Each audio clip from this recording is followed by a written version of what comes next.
So welcome everybody.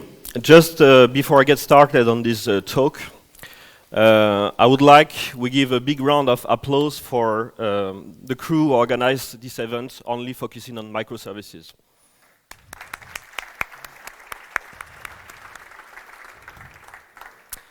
Okay, next one for my personal use.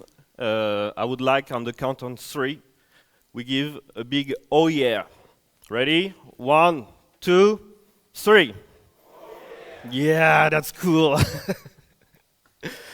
So let's start. My name is Mathieu Broutin. I'm working for the Sedona company.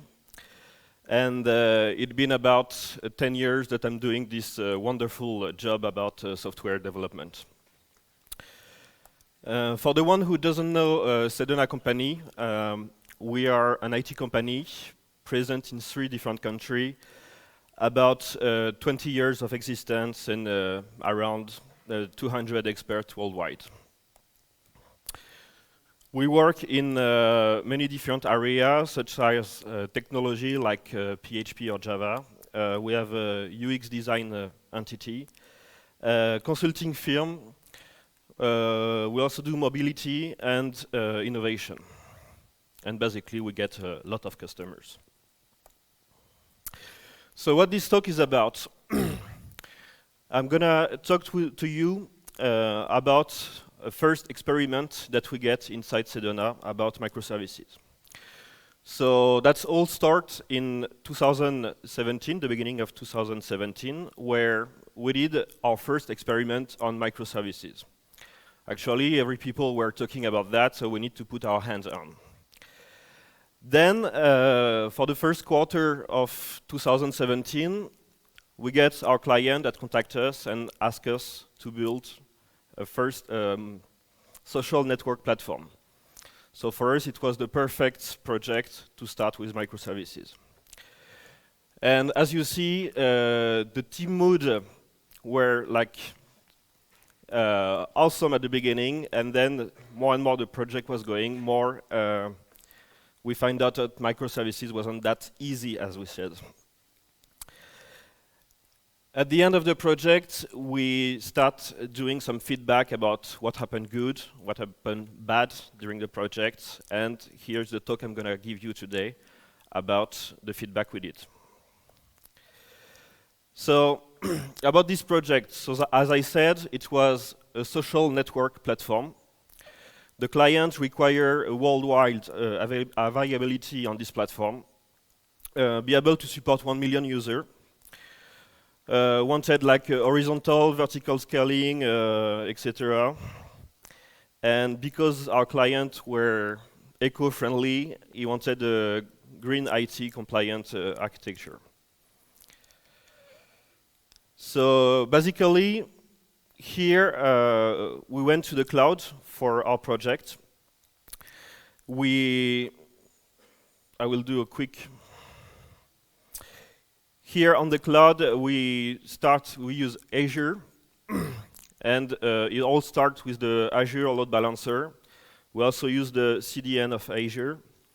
And then we share the network inside the cloud with a public area where we put our gateway. Also our front end based on Angular. And we had a private area where we put our microservices, our service registry, config server, etc. And then finally we get our storage, basically using Couchbase, Azure Search, and a Git repository also for the config server. No, not this one. Okay. So here I'm going to tell you 7 mistakes we did during this project. Because we are like senior developer, we like the principle, just like KISS. As everybody knows, KISS means keep it simple as supercalifragilisticexpialidocious. And actually, we start like very simple. We had our Microsoft Azure, Spring Boot for the development of the microservices, and Couchbase for the persistence. We use a Docker also for isolate our microservices. Spring Cloud in order to make easy the communication between all the containers. Then the DevOps happened. It was the period where DevOps happened. CQRS, Axon, everything was great, so we had to put this one in our project. Then Docker Swarm to orchestrate all our containers. We need some logging components, Ansible to provision and our container and the setup of all the cloud platform. And actually, yeah,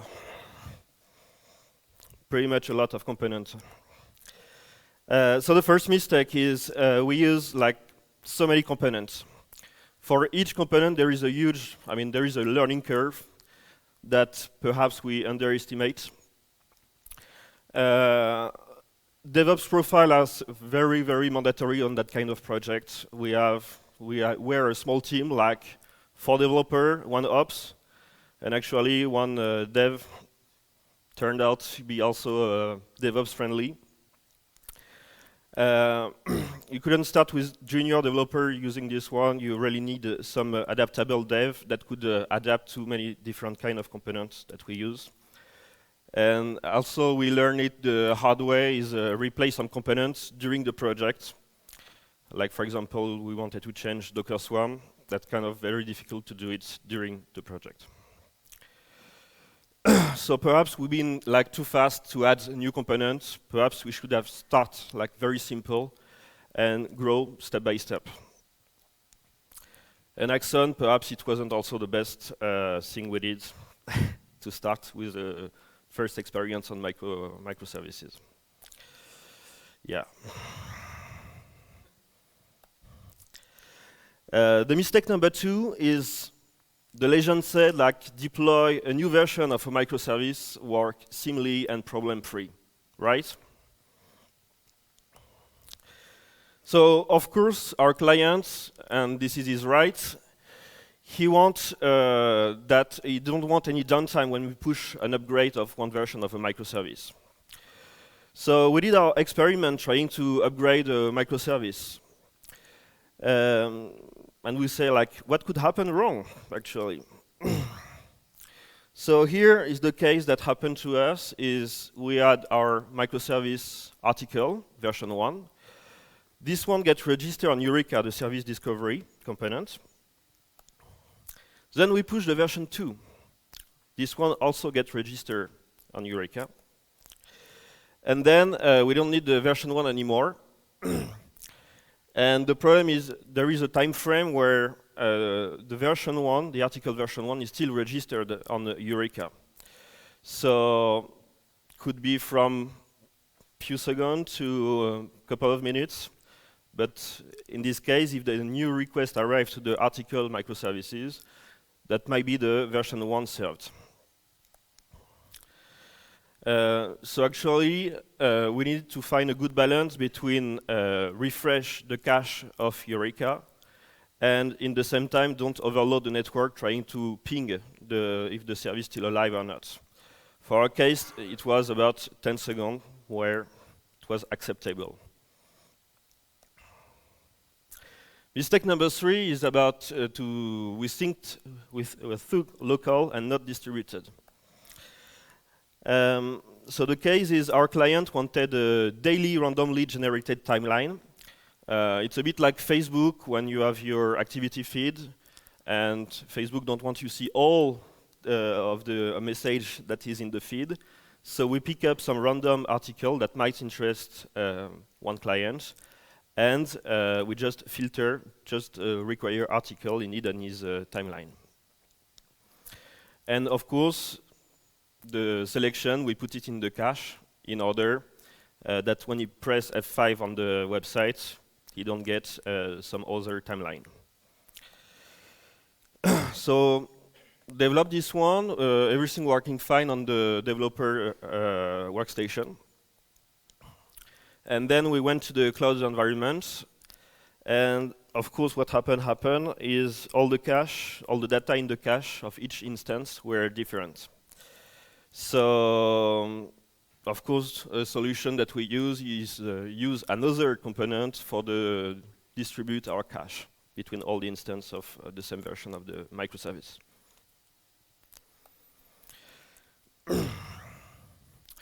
The mistake number 4 is guess how a component is working. Actually, at the beginning, we were very enthusiastic about starting with microservices. So we read some article and we say, okay, we're going to use this one, and perhaps we didn't read the whole documentation. So we started straight developing the project without perhaps offer so much credit to the ops consideration. So for us, we use Ribbon in order to connect one microservice to another one. Ribbon have a round-robin algorithm in order to reach the good instance of microservices you want to call. And our ops use also another solution, including Docker Swarm, for doing load balancing. So here, for the dev team, that's what they thought happened. On our microservice MS1, basically we just say like we want to call the microservice 2. And Ribbon, using Eureka also, but pick up the good instance of the microservices you want to use. Actually, that was more this one that happened is we have a round robin on Ribbon and Docker Swarm also doing load balancing. So that's kind of a duplicate concept that happened. So how we solve this problem is simple. We gather all the team around the same table and the dev and the ops, and we start talking about. So we figure out that wasn't the only duplicate component that we use between the dev and the ops. We had the same issue also with Eureka versus Consul, and for the service discovery part, and for the config server, also Spring config server versus Consul.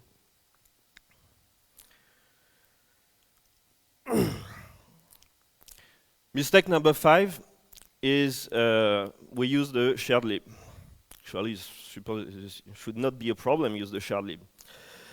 Because we want to avoid duplication, just like any other project we did in the past. So, for instance, we develop a common library that contains, for example, the abstract DTO that we might use in all the microservices. So that's start like pretty well, where for instance, we get two microservices, user and order. We have the code for the DTO of user, and this one get the dependencies on the common DTO. Both of them are in version 1, no problem. Order is calling the user microservice, so you also have the user DTO, who have a dependency on common DTO, and of course his own DTO, who have a dependencies on common DTO. Then we put the user to the version 2, and then we had to upgrade also the common DTO. The problem was order need to call also the user microservice, so you need the correct version of the DTO. And then his own DTO, we didn't change anything on it, so also get a dependency, but to the version 1 of the common DTO.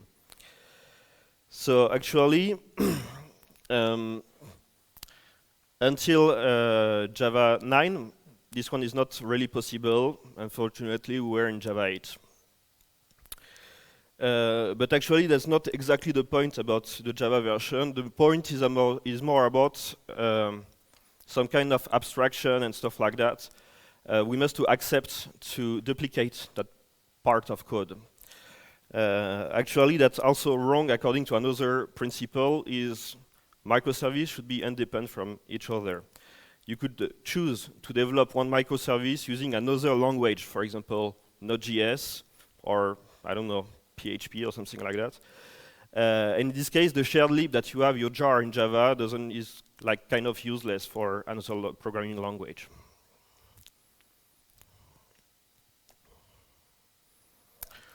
The mistake number 6 is about a small team working on every microservices. So as I said earlier, we used to be a small team, like 4 dev and 1 ops. And each dev were cloning the microservice code and then say, okay, I may put this feature in that microservice. So when a developer gets his own user story that may be bound to 2 other microservices, there is no responsible for saying like we should put this feature in that microservice or this feature in that microservice, or perhaps a third microservice that we need to create in order to get this feature. So the result was, first of all, when we say, okay, where is the service order? What is in the microservice order? Nobody could give an exhaustive list that the microservice order did. And second thing is, it's so easy actually to have a strong coupling between your microservices because the separation wasn't perhaps that good. So yeah, when you ask somebody where is the service just in charge about checking the address, that was almost that face that we gave. So what we did is actually, for each microservice, we design one owner of the microservice. The owner will be in charge about design the REST API contract, and then will be in charge about the documentation of this microservice. So if you ask, okay, where is the checking the address service, you should directly get the owner of the microservice to say, here, this is where it is. Here, the documentation for the REST API to use it directly. So what I'm saying about owner is mostly about the contract part and the documentation. Once the contract is settled down, another developer can come and develop the feature. But it's about, there is only one who gives the contract for each microservice. Mistake number 7 is about blind trust, the cloud provider API stability. We feel great. One day we get onto the Ansible tool, and we feel so great. So we wanted to automate the provisioning of each Azure virtual machine, like set up the Docker runtime, etc. on it. We wanted to do the installation preparation of each VM, and automate also the deployment of our microservices. So what is great with Azure is you have a set of API in order to administrate your environment. So we script everything using the Ansible playbooks and the Azure CLI. Point is 3 months later, our client require a new environment for testing. So we say like, there is no problem. We just have to run our playbooks and everything will be working fine. The problem is Azure API changed, and the Azure CLI wasn't updated yet. So we can choose like to call our client and say, okay, could you wait like a couple of months before Azure CLI update that client, or before the Ansible team create a new playbook to fix this one. Actually, the API, there were some fields that become mandatory. There were some fields that had been renamed, and some new fields like that totally become mandatory where we have no existence before. So, or we need to wait for the Ansible team to update the Azure module in order we can fix our script. Or we could wait for Azure team to update their CLI. In this case, we integrate the new version of the CLI in our playbooks. Actually, what we did, it's a third solution, is about rewrote portion of our script manually using directly the API. And actually, that was working for a short time of period, but that definitely wasn't a good solution. So here the end of the 7 mistakes we did. Actually, we made it much more, but in this case I give you the top 7. So here the conclusion. So no matter how bad the thing seems, just hang in there. Actually, yeah, microservice is very complex to apprehend. We have a lot of new components that we need to learn. We have a lot of new feature, new wording on it. Perhaps we're like a bit too much enthusiastic when you start the project, and we could have been like a bit more patient to slowly grow the architecture instead of directly throw a bunch of components on the project. And the last lesson we learned, not the least, is accept to fail in order to level up on all this concept of microservices. Do you have any question?